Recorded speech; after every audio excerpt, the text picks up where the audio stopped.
বিসমিল্লাহির রহমানির রহিম। পরম করুণাময় দয়াময় আল্লাহর নামে শুরু করছি। আজকে আলোচনা করার চেষ্টা করব আর কি, মানুষের রুহ জগৎ, মানুষের দুনিয়া আসা, দুনিয়ার জীবন কিভাবে পরিচালনা করা উচিত এবং স্রষ্টা কি তা কীভাবে করতে বলেছেন, আমরা কি করি, সব মিলে আর কি সার্বিক, এবং মৃত্যু পরবর্তী কিছু আলোচনা যদি সম্ভব হয় অল্প সময়ের মধ্যে। এই তবে এই বিষয়গুলো আমি নিজের থেকেই, মানে আমার যে জ্ঞান বা আমার যে স্রষ্টা দ্বারা যা অর্জন করছি আমার সাধনার দ্বারা, বা আমার কাছে যা ন্যায়সঙ্গত মনে হয়েছে, এর মধ্যে আলোকপাত সেই আলোকেই করব। এখানে এটার সাথে আমার সাথে কেউ সংশ্লিষ্ট আছে বা কারোর ইনফ্লুয়েন্সে করছে এরকম না। তবে আমার সব যে আলোচনা বা জ্ঞান বা যেই বক্তব্যগুলো এখানে থাকবে তা মূলত আমার কোরআন অধ্যয়নের মাধ্যমেই থাকবে। এখানে হাদিসের প্রাধান্য একেবারেই নেই। আমি হাদিসকে যদি রাসূলুল্লাহ সাল্লাল্লাহু আলাইহি ওয়াসাল্লামের সময় সংকলন করে যেতেন তাহলে সেটাকে আমি অবশ্যই ঐশ্বরিক মানে কি আমি রসুলের বাণী হিসেবেই নিতাম, যেহেতু রসুলের সমসাময়িক সময় হয়নি। এই জন্য হাদিসকে আমি এখানে আমার আলোচনার উপজীব্য বলে মনে করে এখানে রাখছি না। তো যাই হোক, এরকম সূরা আহজাবের আমি এখানে একটা বিষয় বলার দরকার হবে যে আমি যেহেতু ভিডিওটা খুব অপ্রস্তুত অবস্থায় করছি, সেহেতু আমি কোরআনের অনেক রেফারেন্স আয়াতগুলো এখানে আমি বলতেছি না। কিছু কিছু হয়তো সূরার নাম আমি নিব, আয়াতগুলো বলার অবকাশ হবে না, আমার এভাবে মনেও থাকে না। আমি লিখে রাখলে হয়তো নোট করলে সেগুলা আলোচনার মধ্যে আমি আনতে পারতাম। সবার জন্য আমার জন্য ভালো হতো, রেকর্ড থাকতো আর কি। তো যাক, আমি সাধারণভাবে আলোচনা করছি, যেহেতু আমি কোনো এরকম স্কলার না, বা আপনারাও ওইভাবে নেবেন আর কি। দরকার মনে করলে শুনবেন, না হলে পরে এই ভিডিওর কোনো মূল্য নেই। যদি ভালো লাগে যাদের কাছে ভালো, না লাগলে কী করার আর। আমার যা জানা ছিল আমি শেয়ার করার চেষ্টা করলাম। কোনো একটা স্কুলে পড়ার সময় একটা দেওয়ালে লেখা দেখছিলাম, তো তোমার জীবনে তুমি যা জানলা তা যদি অন্যজনের সাথে শেয়ার না করলা বা যা জানাইলা বা সমাজের কল্যাণে না ব্যয় করলা, তাহলে তুমি অজ্ঞ মূর্খ থেকে ভিন্ন কিছু না। হ্যাঁ, এরকম। তা আমিও যেহেতু স্রষ্টার সেরা জীব, দুনিয়াতে সকল মানুষই যেহেতু আল্লাহর প্রতিনিধি, আল্লাহ দুনিয়াতে পাঠাচ্ছেন, আমি একটা মূল্যবান প্রাণী বা আমি গুরুত্বপূর্ণ ব্যক্তি হিসাবেই মনে করি যে আমি নিজেকে কোনো প্রেসিডেন্ট, প্রধানমন্ত্রী বা স্কলার থেকে নিজেকে কম মনে করার কোনো সুযোগ নেই। কারণ আপনি মানুষ, আমিও মানুষ, যে প্রেসিডেন্ট হয় সেও মানুষ। হয়তো আল্লাহ ভাগ্যক্রমে বা তার কর্ম কারণে সে ওই জায়গায় পৌঁছাইছে, আমি আপনি হয়তো পৌঁছাতে পারি না, এটুকুই পার্থক্য। বাট আমারও যে মেধা দিছে আল্লাহ, যে প্রজ্ঞা দিছে, যে শারীরিক শক্তি, সামর্থ্য, চেহারা, হৃদম, সব এই মানুষই পৃথিবীতে বাদশাহিত করে, এই মানুষের ছোটো কাজও করে। তো এখানে আসলে মানুষের চেষ্টা আর সর্বোপরি স্রষ্টার যেটা তার কর্ম মাধ্যম দিয়েই হোক, যেভাবে হোক, আল্লাহ স্রষ্টা যেভাবে লিখে রাখছেন বা সৃষ্টি যেভাবে চেয়েছেন, আসলে স্রষ্টা চাইতো মানুষকে পরীক্ষা করতে দুনিয়াতে, এটাই হলো বিষয়। তো যাই হোক, আমরা আলোচনার মধ্যেই থাকি। বিষয় হচ্ছে যে এই যে সূরা আহজাবে এরকম একটা আয়াত আছে যেখানে আল্লাহ বলতেছে যে আমি এরকম রুহ জগতে আর কি, যেহেতু রুহ জগৎ দিয়ে শুরু করবো বলছিলাম ইনশাল্লাহ, যে রুহ জগতে এরকম মানে সব ধরনের রুহ, মানে যারা আল্লাহ এরকম, আমরা পৃথিবীতে যারা মানুষ সৃষ্টি হয়েছি, জিন বলতে যেটা বুঝি আমি বুঝি, সেটা হয়তো সবার সাথে আমি শেয়ার করতে পারবো না, বা নারী মানুষ, পুরুষ নারী এরূপে এরকম অসংখ্য জীব, যেমন হচ্ছে বাঘ, সিংহ, গরু, ছাগল, ভেড়া, এরকম লক্ষ লক্ষ যেসব জীব আছে, পিঁপড়ে হোক, কুকুর হোক, বা আরও এরকম অসংখ্য প্রাণী আছে, উট হোক, দম্বা হোক, এরকম। তারপরে আছে আপনার সূর্য, গ্রহ, নক্ষত্র, এরকম সূর্য, চন্দ্র, আরও আছে আরও আছে পাহাড়, পর্বত, গাছপালা, মৎস্য, এরকম কত অজস্র সৃষ্টি স্রষ্টার। এই স্রষ্টার চিন্তাটাই আসলে ব্যতিক্রম, মানে চিন্তা অন্যরকম। আমরা মানুষরা স্রষ্টাকে এক একভাবে যার যার মতো করে চিন্তা করে মনে করি যে আমরা অনেক জানার লোক হয়ে গেছি, এইরকমই ভাবাররাই আমাদের মধ্যে থেকে বেশি হয়। তো যাই হোক, এটা আমাদের জ্ঞানের দুর্বলতা। স্রষ্টাকে এই যে ভিন্ন ভিন্নভাবে চেনার কারণে একজন মানে তার কিছু অনুসারী হয় যে না ইনি বোধহয় অনেক স্কলার, এনার সাথে থাকলে বোধহয় দুনিয়াতে আখিরাতে বোধহয় বিশেষ কোনো ফ্যাসিলিটি পাওয়া যাবে। তার মানে এই মানুষে আমি বললাম না যে কর্ম কারণে বা মানে অলসতার কারণে বা জ্ঞান চর্চনার কারণে অনেক খারাপ সময়ের মধ্যে দিয়েও যেতে হয় মানুষকে। সে জ্ঞানী মানুষ থেকে অনেকটা অজ্ঞানীর মতোই হয়ে যায়। আমরা যেখানে রুহ জগতের কথা বলছিলাম যে এরকম আরাফে ওই যে বলতেছে যে আমি কী হচ্ছে মানুষ, চন্দ্র, সূর্য, এরকম অসংখ্য মানে যারা এরকম মানে রুহ ছিল এরকম, যারা পরে সৃষ্টি হয়েছে রুহ জগতে, এরকম আমি সব কিছুর সামনে আমি এরকম আমানত পেশ করেছিলাম। যে এরকম মানে আমি কে মানুষ হিসাবে দুনিয়াতে জন্মগ্রহণ আসতে চাও, রুহ, ওইগুলোরও রুহ আছে। ওই আল্লাহর এই আয়াত থেকে, কোরআনের আহাজাবি যে সূরাটা আছে ওখান থেকে বোঝা যায় যে এরকম সব প্রাণীরই রুহ আছে। রুহ মানে আল্লাহর হুকুম।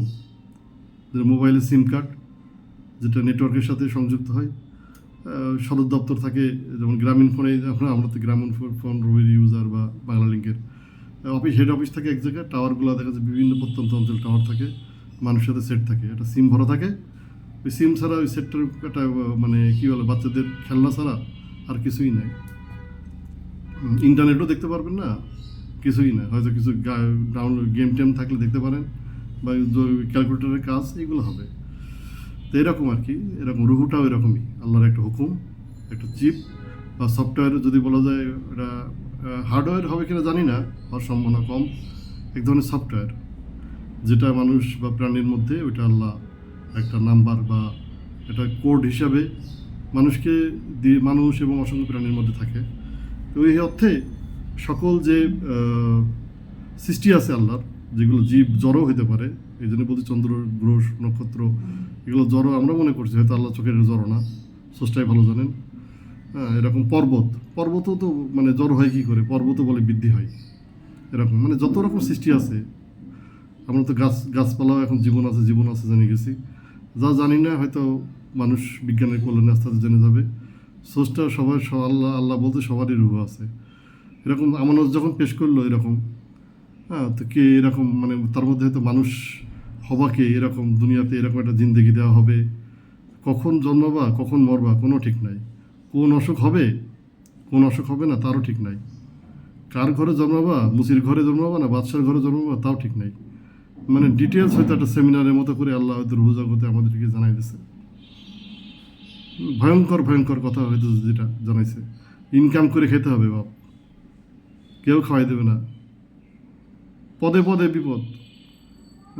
বিভিন্ন ভিডিও ফুটেজে আসে দেখি দুনিয়াটা এরকম, মানে মনে করো সব কিছু টানতেছে মৌতের দিকে, আর আমরা দৌড়ানোর চেষ্টা করছি, খাওয়ার চিন্তা করছি, এরকম আর কি।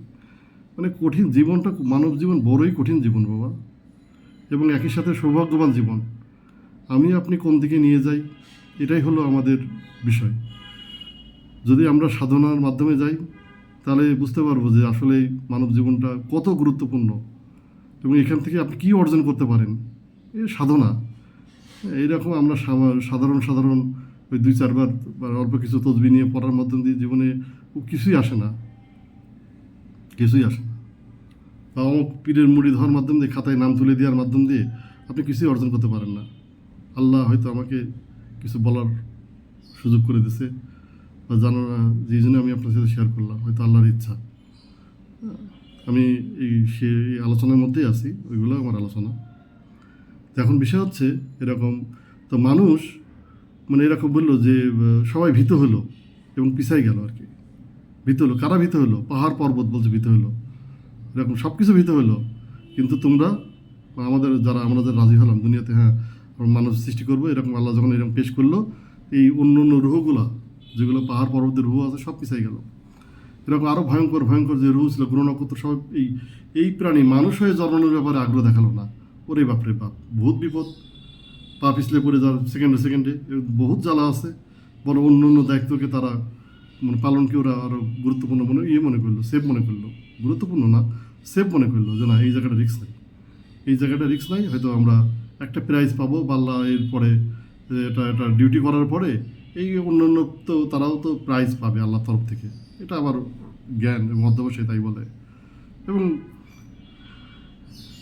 কিন্তু এই যে যারা আমরা মানুষ রূপে সৃষ্টি হয়েছে এইগুলো আমরা ওই সময় খুবই মানে বিগ হার্টেড নিয়ে বড় মন নিয়ে আমরা আল্লাহর কাছে বললাম যে আমরা পারবো, আমরা এগ্রি করছি, আপনি আমাকে মানুষ হিসাবে সৃষ্টি করেন, আমাদের রুহগুলোকে আমাদের এই দেহের মধ্যে দেন, আমাদের বংশ যাই হোক, আমাদের দেশ যাই হোক, আমাদের ধর্ম যাই হোক, আমরা দুনিয়াতে আমরা ভালো মতো চলতে পারবো এবং আপনার যে মানে নির্দেশনা আছে তার মতো চলে আমি আপনার কাছে আসতে পারবো এবং সফল হতে পারবো।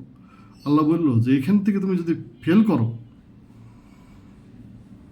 এখানে ফেল করো, তাহলে কিন্তু কি আছে সেই ভয়ও দিল। ভয় দিল বলে তো অন্য প্রাণীগুলো চলে গেল, অন্য রুহগুলো চলে গেল, যারা অন্যভাবে গ্রহ নক্ষত্র হিসাবে সৃষ্টি হয়েছে, পর্বত হিসাবে সৃষ্টি হয়েছে, এরকম অন্য প্রাণী হিসাবে সৃষ্টি হয়েছে, তারা হলো না কেন? এতই যদি মানে সেফ জার্নি হবে, যদি ওই সময় সে যে আল্লাহ যে আলোচনা করছিল যে এর পরিণতি কী হবে, সাথে কিছু ভালো কথাও বলছে আল্লাহ, নাহলে আপনি এত ইন্টারেস্ট হবে কেন? আমরা কি এতই বোকা ছিলাম ওই সময়? না, আমাদেরকে নাজ নিয়ামত সমৃদ্ধ জান্নাতের ছবি দেখাইছে। আমাদেরকে আল্লাহ সফলতা হলে পারে তার মর্যাদা সম্বন্ধে জানাইছে। বিরাট মর্যাদা রে ভাই, বিরাট মর্যাদা।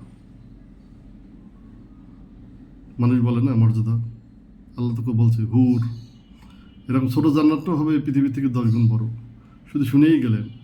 আরও নবীজির মানে এরকম যারা এরকম মাধ্যমে জানা গেছে যে এরকম মানুষ যা দেখে নাই, মানুষ যা ভাবে নাই, অকল্পনীয় তার অপরূপ। মানে যখন আল্লাহ আপনাকে ক্ষমা করে দিয়ে জান্নাতের অধিবাসীর জন্য মনোনীত করবেন, বড় সাফল্য রে ভাই, বড় সাফল্য।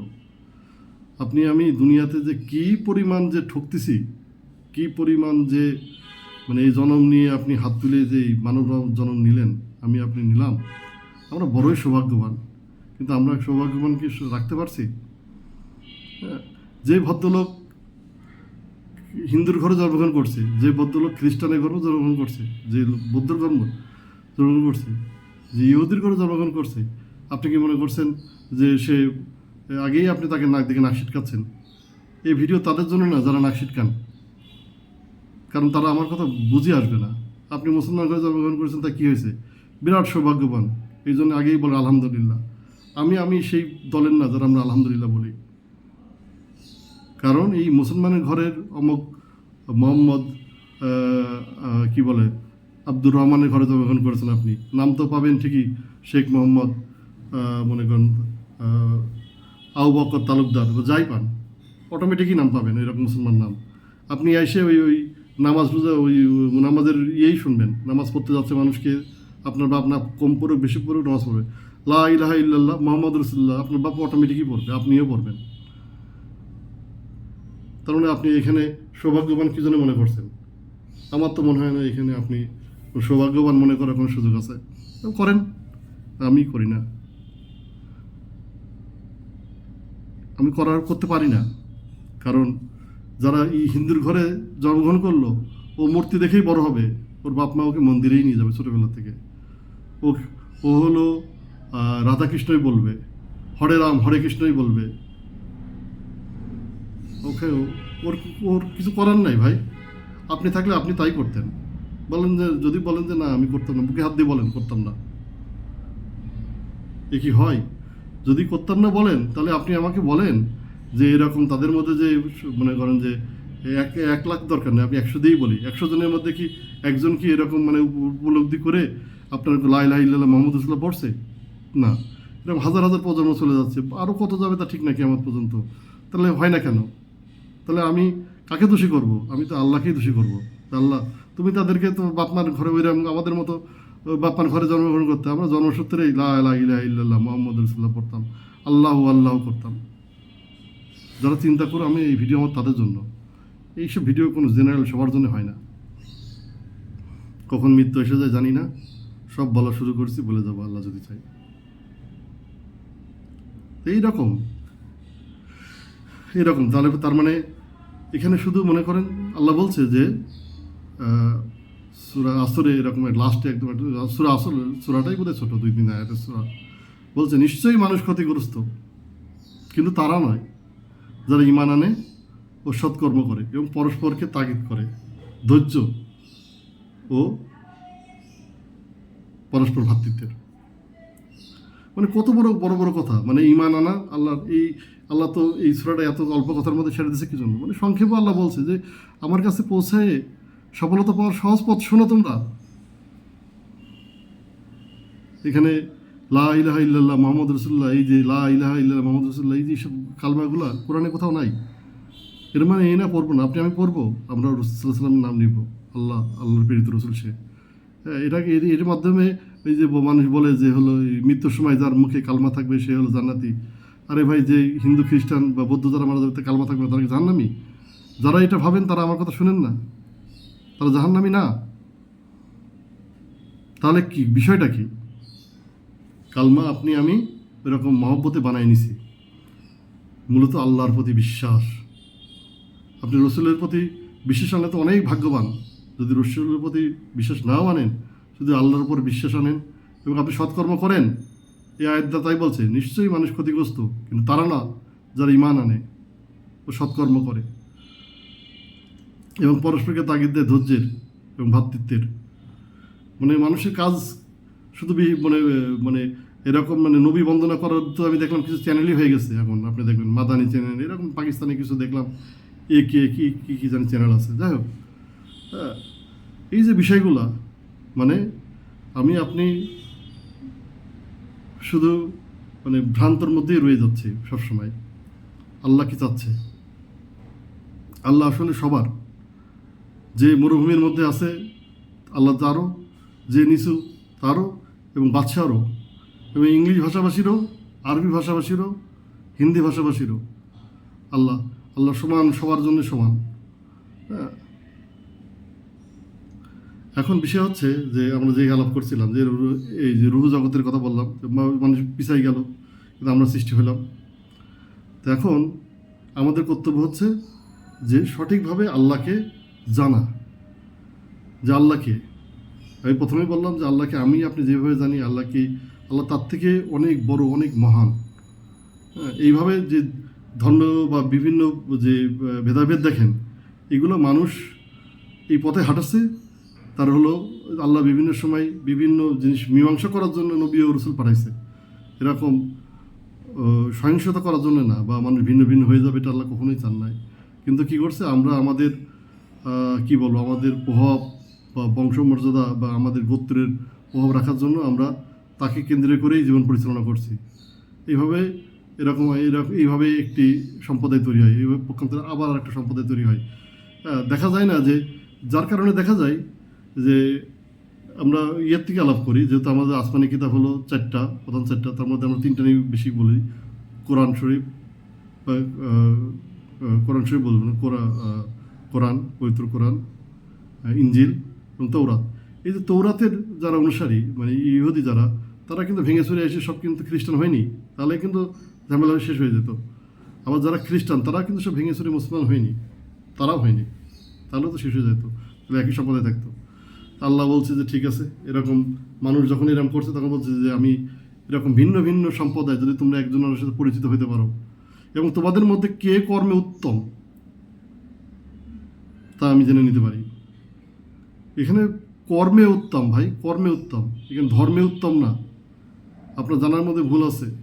ইহুদি হলে সে জাহান্নামে যাবে এরকম না, খ্রিস্টান হলে জাহান্নামে যাবে এরকম না, মুসলমান হলে জান্নাতে যাবেন এরকমও না। এবং যারা মূর্তি পূজারা আপনার যারা হলো কি বলে সনাতন ধর্ম যে পালন করে, তারা মূর্তি পূজা করছে, তারাও যে জাহান্নামে যাবে এরকম না। তাদের কি চিন্তা করছে আপনি জানি না। আপনারা যেরকম মানে ইহুদি, খ্রিস্টান বা সনাতন ধর্মদেরকে যেরকম আপনারা হেয় করেন, বা আমরা মুসলমানরা যারা মনে করি যে তারা বিভ্রান্তের মধ্যে আছে, ভুল পথে আছে, ওরা একইভাবে মুসলমানদেরকেও বিভ্রান্তই মনে করে। আপনি যতক্ষণ পর্যন্ত একজন আরেকজনের ভ্রাতৃত্ব অনুভূতি বুঝতে না পারবেন, ততক্ষণ পর্যন্ত আপনি মানে স্রষ্টা আপনাকে জ্ঞান দেওয়ার জন্য আপনাকে আগায় আসবে না, বা আপনার প্রতি অনুকম্প দয়া করবে না, কারণ আপনি ওই জায়গাটার জন্য তৈরি হন নাই। যে মাটি নরম, যে মাটি স্রষ্টা সেই মাটিতেই বরকত দেবে, সেই জায়গায় আপনার রহমতের বীজ বীজ দিবে, জ্ঞান দিবে, দয়া করবে।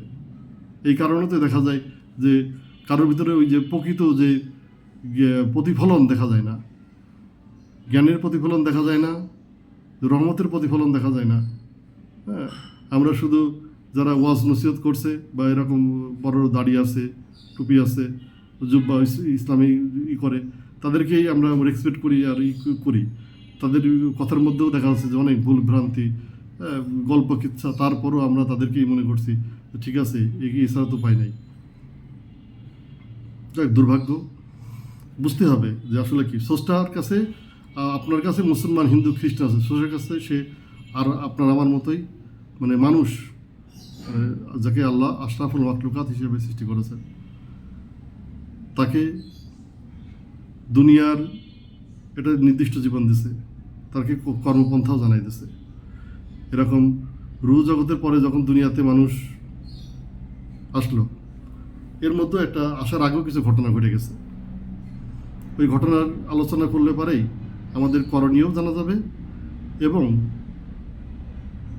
আল্লাহ আমাদেরকে কেন মানে আমরা কী কী বিপদের মুখে পড়তে পারি আল্লাহ ওখান থেকে জানাই দিল, এবং কীভাবে উদ্ধার হব সেটাও আল্লাহ আমাদেরকে জানাই দিল। সেগুলো আলাপ করব, যেটা সূরা 7 নম্বর সূরা, কী বলো এটা না, কোরআনের 7 নম্বর সূরা, সূরা আরাফ, সূরা আরাফে বর্ণনা করা আছে। আপনি সূরা আরাফের হয়তো 20 থেকে 40-45 পর্যন্ত আয়াতগুলো বলে দেখতে যাবে। যখন আল্লাহ এরকম মানে ওই যে আমরা তো ওই আযাবটা শেষ বলছি, যখন বলছে যে এরকম যখন আমি এরকম মাটি দিয়ে, আল্লাহ তো মনস্থ করলোই, যখন সব মানুষ রাজি হয়ে গেল যে এরকম পৃথিবীতে আসবে, এর অন্য অন্য প্রাণীগুলো, রুহগুলো যখন বিভিন্ন রকম তার দেহ বা বডি খুঁজে নিল, এই ব্যাপারে আল্লাহ তার অ্যাকশন শুরু করলো। কী অ্যাকশন? এই যে আল্লাহ তো গ্রহণ এরকম পৃথিবী তৈরি করলো, গাছগাছলা এরকম পাঠাইলো, এরকম যখন রাজি হয়ে গেল, বাস এবার মানুষ এসলো। আসল খেলোয়াড় আল্লাহর আশরাফুল মাখলুকাত মানুষ, এবং মানুষ বলতে নারী পুরুষ আসলো। আমি তো মানে জিন তো দেখি না, আমি মনে করি মানুষ আসলো, মানে এর মধ্যে জিনও আসলো, হয়তো পুরুষ আর নারী জিন হলেও হইতে পারে, যে বিষয় মানলো, না হলে নাই। যেহেতু আমি জিন দেখি না, তার মানে মানুষ আর মানে পুরুষ আর জিন বা নারী আসলো, এরকমই ভাববে আপাতত, যেহেতু এর কোনো সমাধান কেউ কনক্লুশনে এখন আসতে পারেনি বা কোনো জানার সুযোগ হয়নি। তো যাই হোক, এখন বিষয় হচ্ছে যে এই যে যখন হচ্ছে তাদেরকে এরকম বললো যে আমি যখন আদমকে আমি এরকম তৈরি করব এবং এতে আমি সুষম করব, এবং এখানে আমি তাকে দেবো, জীবন দেবো, রূপ উপকার করবো, তোমরা তাকে এরকম সিজদা করো। এখানে সিজদা মানে আমি সবসময় যে সিজদা মানে আল্লাহ বলছে মানে তাকে, সে যে তোমাদের থেকে মানে জ্ঞানে বুদ্ধিতে বড়, বা তাকে আমি প্রাধান্য দিচ্ছি, এটা মেনে নিও। এখন সিজদা বলতে মাথা নত করে এরকম মানে আমরা যে নামাজে সিজদা করি এটাই করতে হবে, এরকম আমি নিজে এখনও মনে করি না। বা আল্লাহ এটা বোঝাতে চাইছে কিনা আমি তাও জানি না, তবে আমার কাছে এখনও ওই আলোচনায় এটা বলবো না। কিন্তু সে যে সব দিক থেকে তার মানে আল্লাহ তার মধ্যে মানে মানে তাকে এটা মহব্বতের সৃষ্টি, এবং তাকে আল্লাহ এরকম আল্লাহ চাইছে যে সে এরকম আল্লাহ বড় বলছে, বা আল্লাহ তাকে প্রাধান্য দিচ্ছে, তোমরাও তাকে প্রাধান্য বাদ দাও এবং মেনে নাও, এরকম বিষয়টা। কিন্তু কী করলো, সবাই তাকে সিজদা করলো, শুধু ইবলিস সে সিজদা করলো না, বা হলো তাকে বড় বলে মেনে নিল না। তো আল্লাহ বলছে যে কিসে তোমাকে এরকম বাধা দিল যে তাকে এরকম বড় মেনে নিতে বা তাকে তার আনুগত করতে?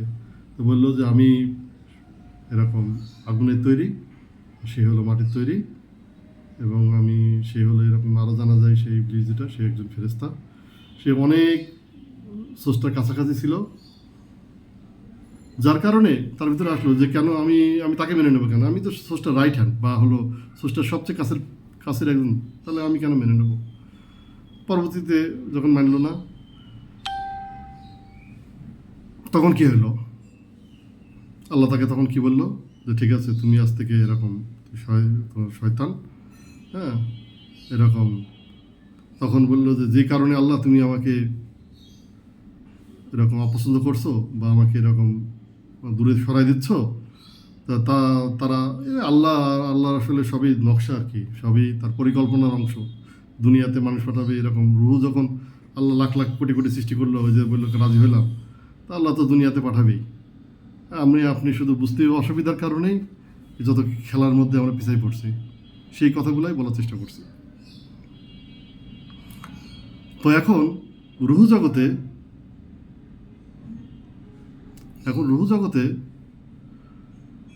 যে আমরা যেটা বলছিলাম, যে রুহু জগতে এরকম আমরা হলো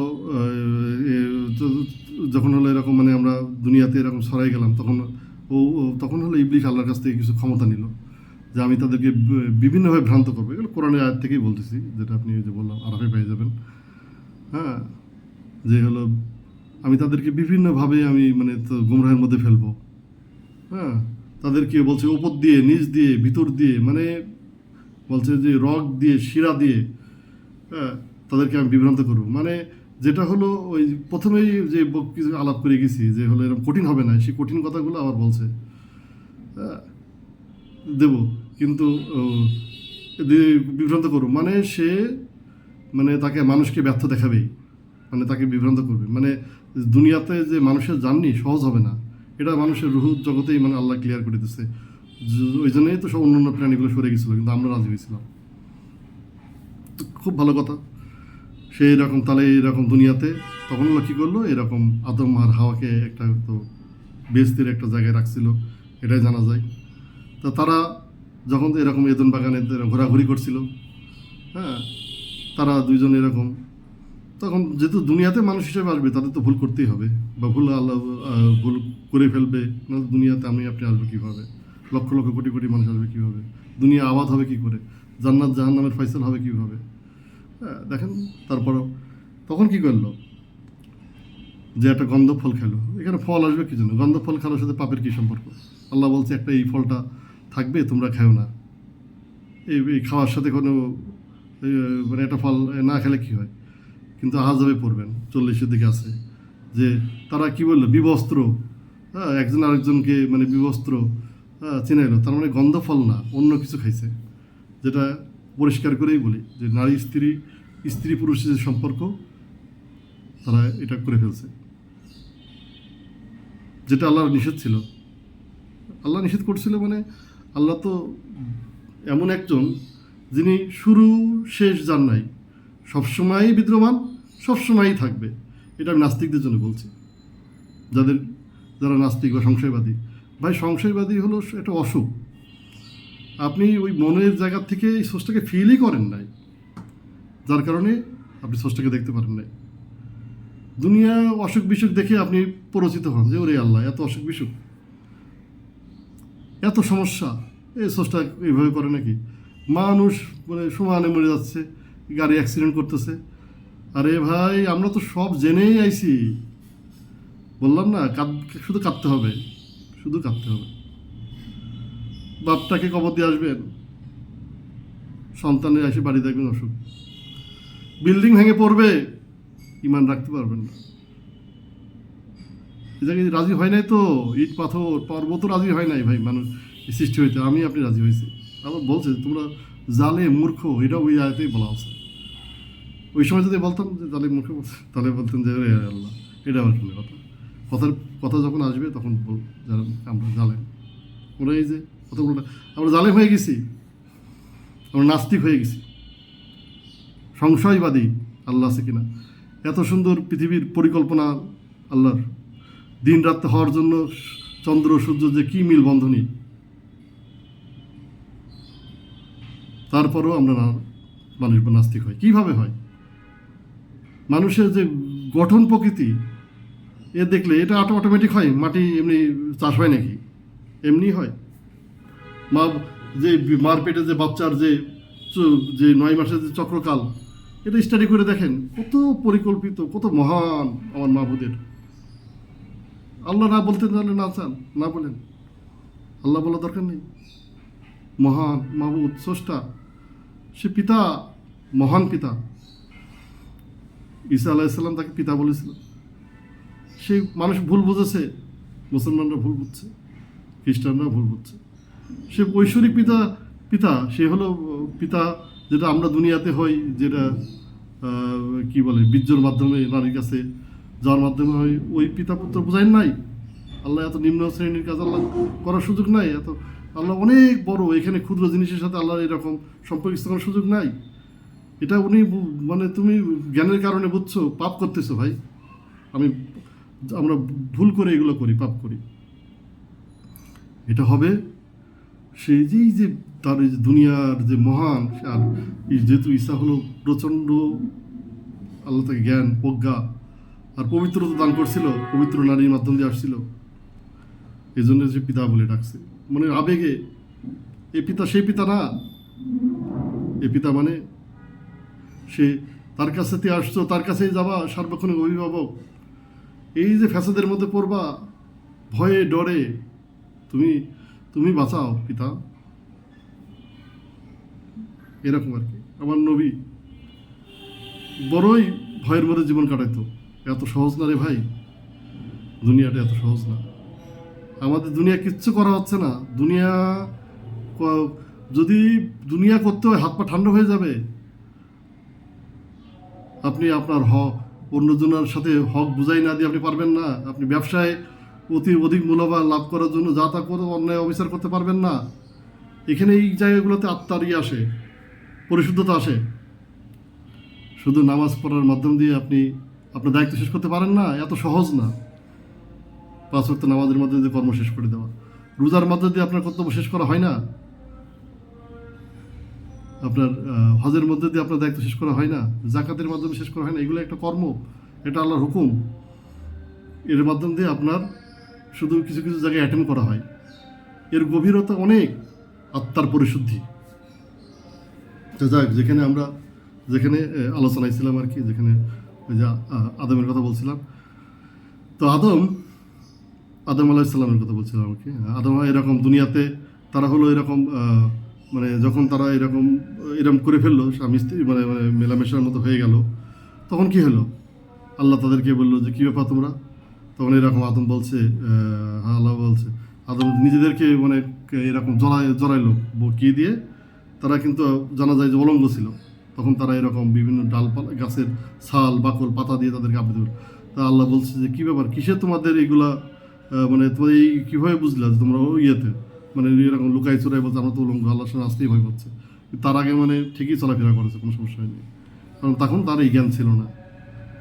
হ্যাঁ, এরকম তাদেরকে লোভ দেখাইছিল শয়তান, যে এরকম এই কোরআনের আয়াতগুলো পড়লেই বুঝতে পারবে যে তোমরা সারা জীবন জান্নাতে থাকতে পারবা এবং তোমরা অনেক মানে আল্লাহর মতো জ্ঞানী বা এরকম মহান হয়ে যেতে পারবা। আমরা মানে ওই আদম হাওয়া একই ভুল করে। এবার আল্লাহ বললো যে ঠিক আছে, তোমরা যখন ভুল করেই ফেলিছো, এরকম তারা অনুতপ্ত হলো এই ভুলের জন্য। আল্লাহকে দেখে যখন তারা এরকম ভুল হয়ে গেছে, এরকম অনুতপ্ত হয়ে অনুনয় বিনয় করতে লাগলো, তখন আল্লাহ বলছে যখন তোমরা ভুল করেছো, ঠিক আছে, তোমরা দুনিয়াতে এরকম চলে যাও, নেমে যাও, এবং তোমার আমার তরফ থেকে তোমাদের কাছে লোক যাবে। এটা শুধু আদম হাওয়াকে বলছে না ভাই, এটা আদম হাওয়াকে বলার মতন দিয়ে তো দুজনের পাট চোকাই দিলেই তো হয়ে যেত। তার মানে অগণিত সামনে যে রুহগুলা মানুষ রূপে আমি আপনি আসছি, আরও অগণিত রুহ আসবে, তাদের উদ্দেশ্যে বলছে যে এরকম আমার অগণিত যে রুহ যাবে, তাদের উদ্দেশ্যে বলছে আল্লাহ। তা বলছে যে এরকম যে আমার তরফ থেকে তোমরা নিচে নেমে যাও, এবং আমার তরফ থেকে তোমার কাছে বিভিন্ন নির্দেশনা যাবে, আমার পয়গম্বর যাবে। এটা সব জেনারেলভাবে সব মানুষকে বলছে, সব ধর্মের মানুষকে বলছে ভাই। এইরকম মানুষই হলো তখন আদম হাওয়া নেমে আসলো। পরবর্তীতে এই যে দুনিয়ার পর্ব শুরু হয়ে গেল। এখানে তার সাথে বলে দিল ওই যে তোমাদের সাথে তো তোমাদের মানে ওই যে চক্রান্ত, আদম হাওয়াকে যারা ওখান থেকে বিচ্যুত করেছে, হ্যাঁ, তাদের যে বিচরণ, হ্যাঁ, তার বিচরণ মানে এই যে বিভ্রান্ত করার, এটা কিন্তু দুনিয়াতে চলমানই থাকলো। কারণ কি, তাকে তার অন্তরের ভিতরে অস্ত্র তৈরি করার মাধ্যম দিয়েই তো আদমকে এই ভুলটা করাইছে, তারও কী বলে পদলঙ্ঘন ঘটাইছে, বেহেশত থেকে দুনিয়াতে পাঠাইলো। তাদের দায়িত্ব কিন্তু শেষ হয়নি। সে আদম সন্তানদের তো আর ওয়াদা ছিল যে আদম সন্তানকে প্রত্যেককে আমি মোটামুটি মানে তারা যে ব্যর্থ এটা আল্লাহর কাছে দেখাবে, এটাই তার আল্লাহর সাথে গিয়ে। কিন্তু আল্লাহও ওই সময় বলছিল যে যারা আমার প্রকৃত বান্দা, যারা ন্যায়নিষ্ঠতা বুঝবে, যারা ওইভাবে অন্তঃকরণ বুঝে যারা সঠিক পথে চলবে, তুমি তাদেরকে বিভ্রান্ত করতে পারবে না, তাদের জন্যই আমি সুসংবাদ রেখেছি ওই মহান যে সুন্দর জান্নাত, যে যা মানুষ দেখে নাই, যা শুনে নাই, এইরকম সৌন্দর্যময় জান্নাত, যার লোভে পড়ে মানুষ ওই সময় ইয়ে হিসাবে রাজি হয়েছিল।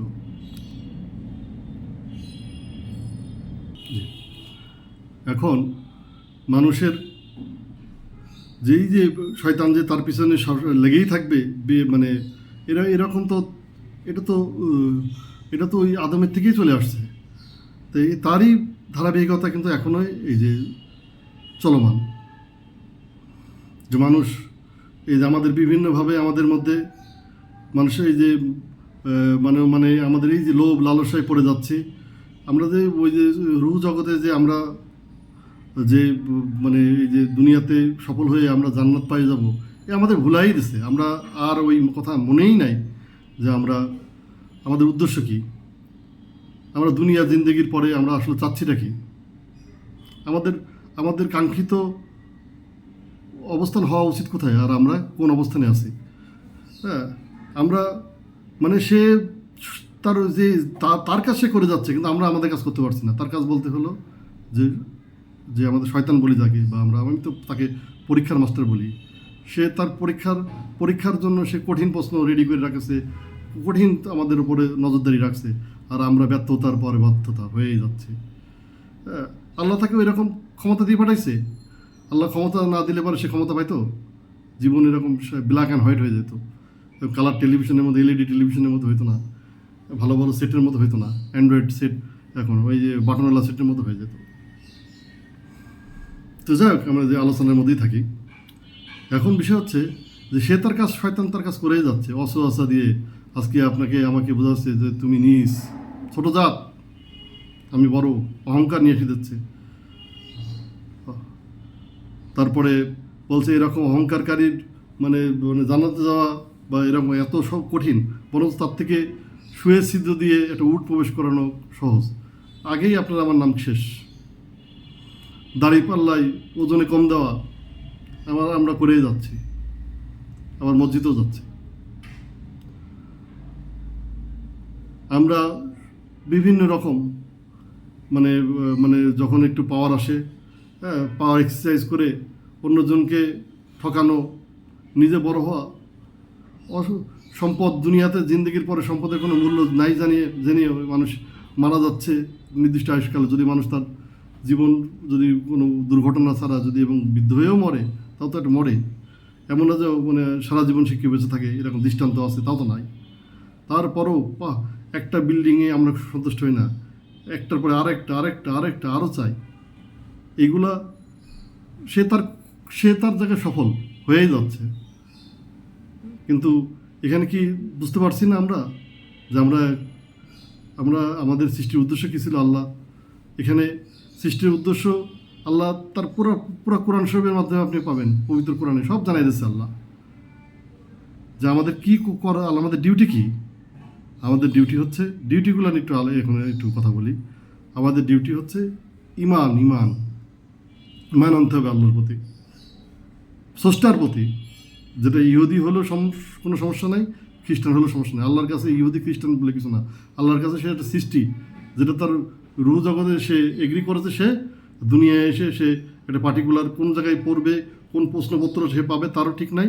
সে প্রশ্নপত্র ইহুদির ঘরে এসে জন্মগ্রহণ করছে, কিন্তু সে ঠিকই জানছে যে আমার এই দেহের স্রষ্টা আছে। মানুষের স্রষ্টা হয়, সকল কিছু স্রষ্টা হয়, তখন তার ইমানের দায়িত্ব পালন হয়ে গেল। ইমান মানে কি?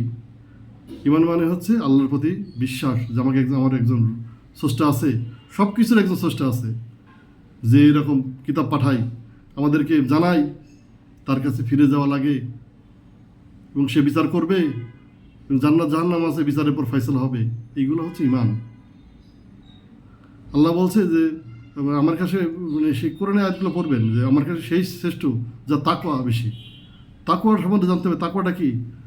তাকওয়া মানে কি নামাজ পড়া, রোজা রাখা, বা ইহুদিরা যে কর্ম করে। তাকওয়া মানে আল্লাহর ভীতি, আল্লাহর প্রতি মানে আল্লাহ ভীতি, আল্লাহর প্রতি ভয়, আল্লাহর প্রতি ভালোবাসা কার বেশি, একে বলে তাকওয়া। বা আল্লাহর কে জানার জন্য কার আগ্রহ বেশি, বা দুনিয়াতে তার করণীয়গুলো সঠিকভাবে করার ব্যাপারে কে অগ্রগামী, এগুলো হচ্ছে তাকওয়া, যেটা অন্তরে ধারণ করে, মস্তিষ্কে ধারণ করে এবং সারাটা জীবন সে এইভাবে চলে। এটা হলো তাকওয়া। এই তাকওয়ার জন্য আপনাকে মুসলমান হওয়া জরুরি না। আর আল্লাহ মুসলিম হতে বলেছেন। মুসলিম মানে আমরা ভুল বুঝি, বোধহয় মুসলিম মানে মনে হয় এটা শব্দটা মনে হয় আরবি শব্দ, মনে এটা যারা ইসলাম ধর্মে দীক্ষিত আছে মুসলমান, তারা মুসলমান শব্দ তো কি মানে আত্মসমর্পণকারী। আত্মসমর্পণকারী কে ছিলেন? আল্লাহ তার কোরআনে কয়েক জায়গায় বলছেন আত্মসমর্পণকারী ছিলেন। অধিকার সব নবীর কথাই বলছেন, সবাই আত্মসমর্পণকারী ছিলেন। বিশেষ করে বলছে মুসার কথা বলছেন। মুসা, সে ছিল হানিফ, সে ছিল মুসলিম। তোমরা মুসা সম্বন্ধে কতটুকু সরি আল্লাহ মাফ করুক, ইব্রাহিম আলাইহিস সালামের কথা বলছে আল্লাহ। ইব্রাহিম যাকে বলছে আল্লাহ হানিফ, বলছে যে তোমরা ইব্রাহিমের সম্বন্ধে বাদ অনুবাদ করো, তুমি বেশি জানো না, আমি বেশি জানি। ইব্রাহিম ছিল একনিষ্ঠ মুসলিম। মুসলিম মানে আল্লাহর প্রতি আত্মসমর্পণকারী, উল্টাপাল্টা মানে মুশরিক হবে না, সে শিরকারী হবে না, সে দুনিয়াতে অন্য কাউকে প্রাধান্য দেবে না, লোভ লালসা থাকবে না। এইরকম আত্মসমর্পণকারীকে বলে মুসলিম। এটা মুসলিম হওয়ার জন্য শুধু মুসলমান হওয়া বলে কথা না। যদি কোনো খ্রিস্টান ধর্ম যদি সে ঈসাকে পিতা পুত্র না মনে করে, বা তাকে যদি ঈশ্বরের মনে না করে, সে যদি পয়গম্বর মনে করে, সে যদি এরকম আল্লাহর একনিষ্ঠ ইবাদত করে এবং আল্লাহকে ভয় করে, ভালোবাসে, হ্যাঁ, সেও মুসলিম। ইহুদিদের মধ্যেও তাই। যদি মুসাকে এরকম ভয়ঙ্কর কিছু না ভাবে এবং তারা যদি সৎকর্মপরায়ণ হয়, অন্যজনের ধ্বংসকারক না হয়, সেও মুসলিম। এরকম আমি তো কোরআনে এরকম আয়াত পাইছি যে হলো যে আহলে কিতাবধারী এবং মুশরিকদের মধ্যে যারা যারা কাফের, তাদের জন্য জাহান্নামের ফয়সালা। মানে এখানে মানে হয়তো অন্যজন বিভ্রান্ত হতে পারে না, আল্লাহরই কথা, এটা কোরআনেই আছে। আপনার কোরআনে আমি বললাম না, আয়াতগুলো আমি এখন বলছি না। হ্যাঁ, তার মানে যদি কেউ এরকম বলছে কি আহলে কিতাব মানে এরকম যারা ইহুদি খ্রিস্টান, এগুলোকে আমরা তো জানি আহলে কিতাব বলে। আর বলছে যে এবং মুশরিকদের মধ্যে, মুশরিক বলতে আমি বুঝি যারা হল দেবদেবীতার পূজা করে বা এরকম দাদা বাপ দাদাদের এরকম মানে যে পূজাগুলো করে, এদের মধ্যে যারা কাফের, হ্যাঁ, যারা যে মূর্তি পূজা করছে কিন্তু এটাকে আল্লাহকে সমকক্ষ মনে করে করছে, অথচ হ্যাঁ তাদের ব্যাপারে আল্লাহ ভয়ঙ্কর। কিন্তু যদি তার মূর্তি পূজার সাথে সাথে না থাকে, শুধু ধর্মের কারণে, শুধু মানে কি বলে সৃষ্টিগত কারণে, দুনিয়াতে আসার কারণে যদি সে ওই ধর্মে থেকে যাও, যে ঈশ্বরের কে ওইসব থেকে মুখ ফিরে এক আল্লাহর প্রতি তার ঈমান থাকে এবং সৎকর্ম করে, তার জন্য হয়তো আল্লাহর সুসংবাদ থাকবে। তবে যদি দুনিয়াতে আল্লাহকে চিনে একনিষ্ঠভাবে আল্লাহর সর্বশেষ কিতাবগুলো যেটা নাজিল করেছে ওই কিতাব মতো চলতে পারতো, আরে ভাই ওদের যে হিন্দুদের যেটা বেদ, ওতেও তো মূর্তির কথা নাই, ওরা বিভ্রান্ত হয়েছে। স্রষ্টার কিতাবগুলোতে তো কোথাও নাই। ইনজিলে তো কোনো মূর্তির পূজা কথা নাই।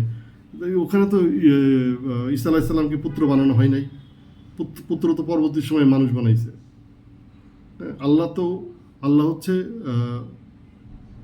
মহাজ্ঞানী, সবসময়ের প্রভু।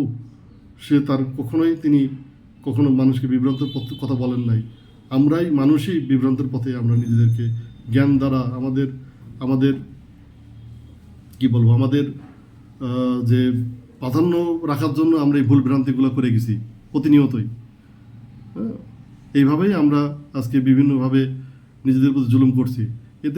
এতে হলো শয়তানের তার পথকে আমরা আরও সহজ করি, তার জয়টাকে আমরা আরও সুনিশ্চিত করেছি। আজকে দেখেন যে পৃথিবীব্যাপী যে অনাচার, যে এক জাতি বা মুসলমান খ্রিস্টানদের মধ্যে যে রেষারেষি, মুসলমান ইহুদির মধ্যে রেষারেষি, আমরা বলি যে কেন আল্লাহ ওদেরকে ধ্বংস করে দেয় না। আমরা ধ্বংস করে দিলেই কি সব শেষ হয়ে যাবে? আল্লাহ যদি এখন সবাইকে ধরা শুরু করতো, এখানে কোরআনে একটা আয়াত আছে, তাহলে তো যদি ওই দিনের আল্লাহর প্রতিশ্রুতি না থাকতো, ওই দিন মানে পরিণাম দিবস, যখন মানুষকে ওই দিবসে যদি কথা না থাকতো, আল্লাহ সব কিছু এখন দুনিয়াতে ক্লিয়ার করে দিতেন। হ্যাঁ, যার ধরলে পরে পাকড়াও করলে কেউ বাঁচত না, আমরা কেউ বাঁচতাম না। আল্লাহর পবিত্র একদম পরিষ্কার কথা। তার মানে কি আমরা ভুলের মধ্যে আছি। এইগুলা অনেকটা যাকে বলে গোপন কথা, মারফতের কথা, যেটা আপনাদের সাথে আমি এখন শেয়ার করতেছি, এর মধ্যে আলোচনার মধ্যে আছে। মূলত দুনিয়াতে যে কর্মগুলো করছে, আপনি কোন ন্যায়ের পক্ষে আছেন, অন্যায়ের পক্ষে আছেন, এটাই হলো বিষয়।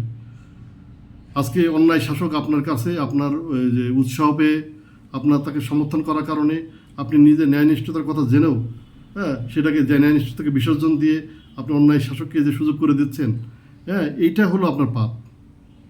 এখানে আপনার ন্যায় কাজ হচ্ছে না, অন্যায় কাজ হচ্ছে। একইভাবে খ্রিস্টানদের মধ্যে যারা মুসলমানদেরকে বা এরকম হেনস্থা করার জন্য পরিকল্পনা চক্রান্ত করছে, এটা হলো পাপ।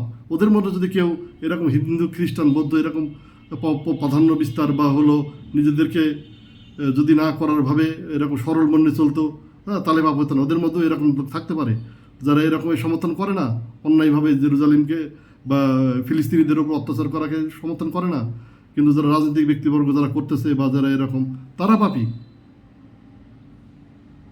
একইভাবে খ্রিস্টানদের মধ্যে সবাই হলো মুসলমান বিদ্বেষী না, তারা আছে, কিন্তু যারা অল্প কিছু আছে, যারা ক্ষমতার সাথে যারা জড়িত, তারা হয়তো ক্ষমতার কারণে এরকম এইগুলো করে না, বা তারা শয়তানের দ্বারা পরিচিত হয়ে গেছে। এই কারণেই দূরত্ব। মূলত খেলা চলছে ভাই আলো আধারের খেলা। আপনার অন্তরে আপনি আলো নিয়ে আসবেন না অন্ধকার?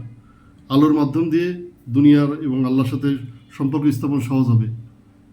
এটা ইবাদত হবে। আপনার জন্য আল্লাহর প্রতিষ্ঠিত জান্নাত আপনার জন্য থাকবে। একইভাবে অন্তরকে কুলসিত করা যাবে, অন্যায় কাজ, অন্যায়কে সমর্থন করা, এইগুলাই হলো সেই কর্ম, যে কর্ম হলো আল্লাহ বলতে সৎকর্ম। আল্লাহ এবং হলো পরস্পরকে মানুষের ভালো চাইতে হবে, ভালো উপকার, তাকে যার যা দরকার তাকে সে উপকার করতে হবে। এগুলোকে আল্লাহ সালাত বলেছে। হ্যাঁ, এতিমের পাশে দাঁড়াতে বলছে আল্লাহ স্রষ্টা। আল্লাহ বলছে যে তুমি অভাবীদের পাশে দাঁড়াও, যারা হসপিটালে চিকিৎসা আছে তাদের পাশে দাঁড়াও, যার যার সামর্থ্য। এরকম এগুলো স্রষ্টার কাজ। স্রষ্টা এগুলাই নিজেও আল্লাহ দুনিয়াতে মানুষ সৃষ্টি করে দিয়ে মানুষের উপরেই পুরো চাপাই দিয়েছেন যে তোমরা কে পাস ফেল হয়ে আসো, দুনিয়া তোমরা এরকম বড় জায়গায় থাকবা আর এরকম প্রতিনিধিত্ব করতে পারবে না, তোমার জ্ঞান নিয়ে তোমরা হলো অলস সময় কাটাবা না। এখানে লড়াই করতে হবে যার যার জ্ঞান অনুসারে। কেউ যদি তার জ্ঞান অল্প থাকে, তার আল্লাহর সহজ হবে। ওই রকম অল্প জ্ঞানের মাধ্যম দিয়ে আল্লাহ বুঝে নেবেন। আল্লাহ সর্বশক্তিমান, সব বুঝেন, মহাজ্ঞানী। একইভাবে যার প্রচুর জ্ঞান, তাকেও আল্লাহ ওইভাবে তার জ্ঞানের আলোকেই তার হলো ওইরকম ফয়সালা করবেন। এটাই হলো, এইগুলাই হচ্ছে বিষয়। যে বিষয়গুলো এখানে দেখবেন যে এই বিষয়গুলো যখন আপনার মধ্যে বুঝের মধ্যে অন্তরের মধ্যে ঠাই দেবেন, দেখবেন যে আমরা শ্রেষ্ঠ হওয়া বা না হওয়ার বিষয়গুলো আসবে না। এবং আমি মানে জন্মসূত্রে যে ধর্ম পাইছি বা ফ্যামিলি পাইছি, এই জন্য গর্বিত হওয়ার বিষয়গুলো আসবে না। গর্বিত হওয়ার পাশাপাশি আপনার ভয় আসবে, ভীতি আসবে, যে আমরা আমাদের করণীয় সম্বন্ধে আমরা বুঝতে পারবো আমাদের করণীয় কী। দুনিয়াতে থাকতে গেলে পরে মানুষের জন্য কল্যাণকর হইতে হবে, পৃথিবীর জন্য কল্যাণকর হইতে হবে। এগুলো ইবাদত। এবং আল্লাহ বলছে যে তোমরা এরকম মানে যে এইভাবে থাকবে, তার তো দেখলাম দুনিয়াতে তার আর কোনো কর্ম থাকে না। যখন জেনে যাবেন আপনি এইভাবে করবেন, তখন আল্লাহ কোরআন আরেকটা জায়গায় বলতেছে যে তোমরা মৃত্যু আসা পর্যন্ত এইভাবেই সময় কাটাও।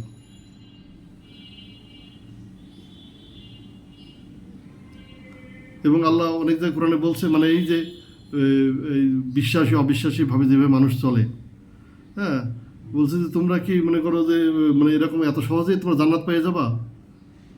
অথচ তোমাদের পূর্ববর্তীদের মধ্যে অনেকে বলতে হয়েছে কখন আসবে আল্লাহর সাহায্য। হ্যাঁ, দুনিয়াতে অনেক কঠিন হবে, ওই বিভিন্নভাবে বিভ্রান্ত হবে। যেটা বিভ্রান্ত হয় দেখা যায় যে বিভিন্ন নাস্তিকবাদ বা সংশয়বাদীদের মধ্যে এই বিভ্রান্তি দেখেই নাস্তিক হয়। নাস্তিক হওয়ার কোনো সংজ্ঞা নেই। আপনি শুধু যুক্তির কারণে যুক্তি দেখতে পারেন। আপনার স্ত্রীর দিকে তাকান, কেমন তার গঠন, এটা কি কোনো হয় পরিকল্পনাকারী ছাড়া হয়? হ্যাঁ, আল্লাহ বলছে যে মানুষ সৃষ্টি থেকেও গ্রহ নক্ষত্র আসমানের সৃষ্টি অনেক কঠিন। মানুষ এখনও পর্যন্ত গবেষণা করেই যাচ্ছে। মানুষ তো আসমানের গবেষণা করা ছাড়া তার মধ্যে কিছু করার ক্ষমতা নেই। এই যে মানব জন্মের এই বিষয়গুলা যখন আজকে এত মানে অন্তর আত্মা এইগুলা যখন সুফি সাধকরা এইভাবে উপলব্ধি করতে পেরেছে, যার কারণেই আজকে দেখা যাচ্ছে অনেক সুফি সাধক তারা বিভিন্ন রকম এই তত্ত্ব দিয়ে তারা এরকম, কারণ তারা জেনারেলের মধ্যে কিছু পায় না। ওই হুজুরদের যে হলো প্রকৃত যেইগুলো জানায় হাদিসের কথা বা যেরকমভাবে চায়, ওতে তারা তাদের অন্তরাত্মার শান্তি পায় না, ওই জায়গা থেকে তারা তুষ্ট হয় না, হতে পারে না। তো ওটা অন্তরকে বুঝ দেওয়া হয়, এক ধরনের সস্তা বুঝ।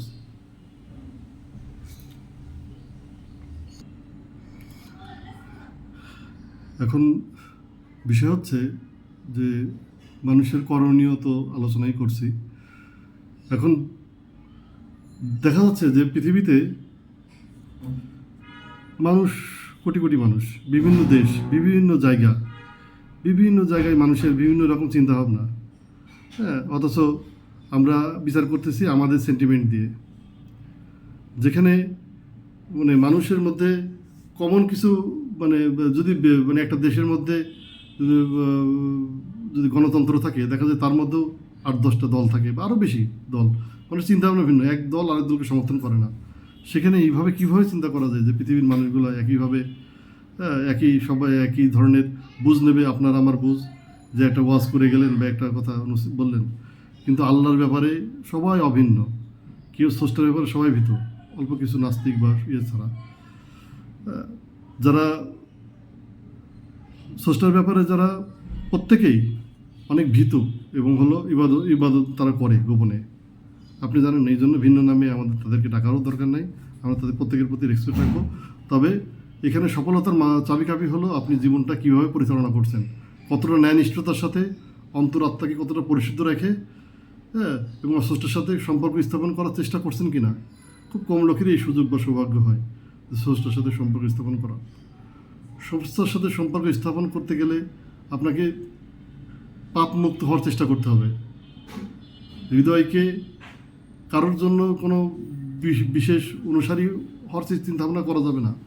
শুধু ঈশ্বরকে আপনার অন্তরে পাওয়ার জন্য আপনাকে ব্যাকুল থাকতে হবে, তার জন্য কাঁদতে হবে, গভীর সম্পর্ক করার চেষ্টা করতে হবে, আপনি ঈশ্বরকে পাবেন, এইভাবে পাওয়া যাবে। সকল সৃষ্টির প্রতি আপনি কল্যাণ চাবেন, তাহলে আপনার প্রতি আল্লাহ স্রষ্টা কল্যাণ করবে। এগুলো হচ্ছে গোপন ইবাদত। আপনি যারা অভাবী দরিদ্র তাদের পাশে দাঁড়ানোর চেষ্টা করবেন আপনার সাধ্যমতো, মানুষের সাথে সুন্দর ব্যবহার করবেন। সুন্দর ব্যবহার অনেক মানে দানের থেকে অনেক উত্তম। আল্লাহর কোরআন শরীফ পড়বেন, ওখানে সব লেখা আছে এইভাবে। সর্বোপরি আপনার পরিবারকে আপনি সঠিক অনুশীলন করাবেন, তাদেরকে আল্লাহকে চেনানোর চেষ্টা করবেন।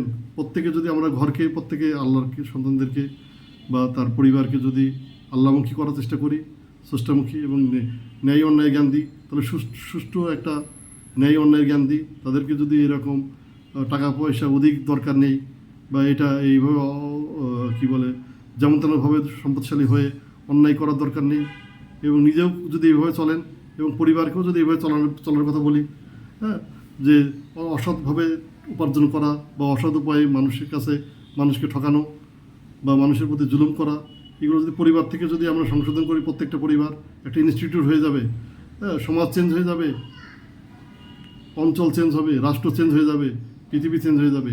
এটাই মূল মন্ত্র পৃথিবী চেঞ্জের। তাছাড়া আপনি একটা পার্টিকুলার দল করে, হ্যাঁ, অন্য দলকে সংশোধন হতে বলবেন, এইভাবে সমাজ সংস্করণ হবে না। হ্যাঁ, এটা একটা ঘর থেকেই হতে হবে, পরিবার থেকেই হতে হবে এই অনুশীলনটা।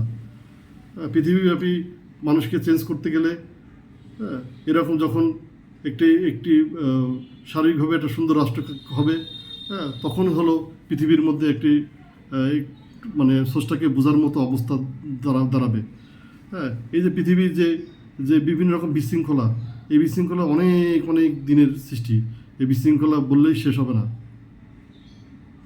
এর মধ্যে আপনি আমি কতটা সরলভাবে জীবনযাপন করে যাব, আপনার আমার বিচার হবে।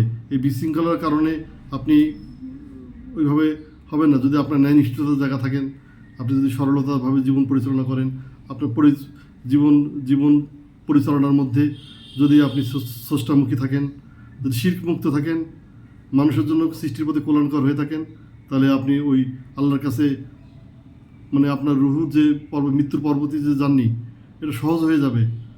হ্যাঁ, বলছে যে ইল্লিন আর শেষ দিন। হ্যাঁ, আর ইল্লিন মানে উদ্যোগামী, রুহু উদ্যোগামী হবে। তখন হচ্ছে ফেরেশতারা ওই রুহুর পরিচয় জেনে যাবে। এমন না তাকে জিজ্ঞেস করা লাগবে তোমার রবকে, তোমার নবীকে, তোমার দিন কি। এগুলো মানুষের তৈরি, এরকম কিছু নাই। রুহুর বলছে না যে এরকম তার তার রুহুর পোকারেই বা সুগন্ধেই বুঝে নেবে যে আত্মারা কি উদ্যোগামী হওয়ার আত্মা না নিম্নগামী। যে আত্মা উদ্যোগামী হওয়ার যোগ্যতা নাই, সে দুনিয়াতে থেকে যাবে। এটাই হলো গোপন। যে আত্মা এই সফরের এই জীবন দেহ থেকে আত্মা বেরিয়ে যাওয়ার পরে এই উদ্যোগামী হবে। হ্যাঁ, যে আত্মা উদ্যোগামীর জন্য যথেষ্ট উপযুক্ত না, সে তাকে দুনিয়াতেই ফেরত দেওয়া হবে। তারা এরকম দুনিয়াতে শাস্তি ভোগ করতে থাকবে। পক্ষান্তরে যে আত্মার সুগন্ধময়, যে আত্মাকে তারা কে কলুষিত করেনি, হ্যাঁ, বরঞ্চ এই আল্লাহকে ধারণ করার মাধ্যমে আত্মাকে সুগন্ধময় করেছে, উজ্জ্বল করেছে। হ্যাঁ, সে সফরে সফল হয়ে গেল। দুনিয়া এবং আখিরাত তার জন্য আল্লাহ তাকে এরকম, হ্যাঁ, এই আত্মাটাকে তাকে উপযুক্ত সম্মানিত করবে। হ্যাঁ, এটা সাধারণ মানুষে বুঝতে পারবে আপনি যদি একনিষ্ঠতা দিয়ে চিন্তা করেন। এটা তখন আর এই পৃথিবীতে কে কোথায় আছেন, কোন ভাষাভাষী, কোন ধর্ম, হ্যাঁ, কোন গোত্র, হ্যাঁ, কীরকম লম্বা না কি বেটে, কালো না সাদা, এগুলো আসবে না। যদি আপনি সবার প্রতি সমান শ্রদ্ধা ভক্তি ভালোবাসা থাকে, তাহলে বুঝবেন এইগুলো এই আলোচনাগুলোর এর হেতু বুঝতে পারবেন। এর হলো এর এর অন্তর্নিহিত দিকগুলো বোঝা যাবে। এই আলোচনা অনেক গভীর আলোচনা, যেটা অল্প সময়ে আমি চেষ্টা করেছি করার। এইভাবেই দুনিয়াতে সফল হওয়ার উপায় এটাই। আল্লাহকে পাওয়ার উপায়ও এটা, আপনার অন্তকে আল্লাহমুখী করা, সকল রকম ফ্যাসাদ থেকে বেরিয়ে আসা, এবং পার্টিকুলার মানে আপনি যে মানে কোনো ইবাদতের মাধ্যম দিয়ে আপনি সঠিক পথে আছেন এটা ভাবা, এটা কাঙ্ক্ষিত, এটার মাধ্যম দিয়ে আপনি ওই ওই আল্লাহর মানে রুহের যে রুহের যে সফলতা, রুহকে যে তৈরি করা, ন্যায়নিষ্ঠতাভাবে রুহকে আল্লাহর যে জ্ঞান অর্জন করা বা আল্লাহর যে দয়া পাওয়া, এভাবে হবে না যতক্ষণ পর্যন্ত আপনি নিজের মনের থেকে শ্রেষ্ঠ না করবেন, বা পার্টিকুলার ধর্মকে বর্ণকেই শ্রেষ্ঠ মনে করবেন, বা এরকম ভাববেন। সবার উপরে মানে মাবুদকে মনে করে আমরা মাবুদের একটা সৃষ্টি, তার সাথে সম্পর্ক স্থাপন করা লাগবে। এইভাবেই দুনিয়াতে চললে পারেই সফলতা আসবে। এবং দুনিয়ার জন্য কল্যাণকর হতে হবে, ক্ষতিকারক হওয়া যাবে না। এতে আল্লাহর ক্ষমা পাওয়া যাবে। যাক, পরিশেষে সকলকে এই আলোচনা কষ্ট করে শোনার জন্য এবং আমাকে সহ্য করার জন্য আমি ক্ষমা চেয়ে নিচ্ছি। যদি কোনো ভুল ভ্রান্তি হয়, এই আলোচনা আসলে জেনারেল না আর কি, তারপরেও মনে ধারণ করি যেটা, সেটা শেয়ার করলাম আপনাদের সাথে। যদি দ্বারা কারোর সামান্য উপকার হয়, নিজেকে ধন্য মনে করব। পক্ষান্তরে কেউ কোনো বিশেষ ধর্ম বা কোনো জাতি বা কোনো বিশ্বাসের মতে যদি আঘাত লাগে, আমি ক্ষমা চেয়ে নিচ্ছি। আপনারা আমাকে ক্ষমা সুন্দর চোখে দেখবেন। আমাকে অজ্ঞানী এবং মূর্খ মনে করেই আমাকে ক্ষমা করে দেবেন। পক্ষান্তরে যদি কারো উপকার হয়, তাহলে এটা ধন্য মনে করব। আমি ঈশ্বর বা আল্লাহকে বা স্রষ্টাকে চেনানোর জন্য চেষ্টা করেছি। আল্লাহ সবাইকে আমাকে তার কোনো কী বলে কাছাকাছি যাওয়ার বা তার দয়া পাওয়ার সৌভাগ্যবান করুক। ধন্যবাদ সবাইকে। আল্লাহ চাইলে আমার সামনে কোনো ভিডিও নিয়ে আসবো। এই পর্যন্তই। আসসালামু আলাইকুম ওয়া রাহমাতুল্লাহ। আল্লাহ সবাইকে দয়া করুক, আর আমরা যেন তার সৃষ্টির জন্য কল্যাণকর হই এবং তার দয়া পাই। ধন্যবাদ সবাইকে।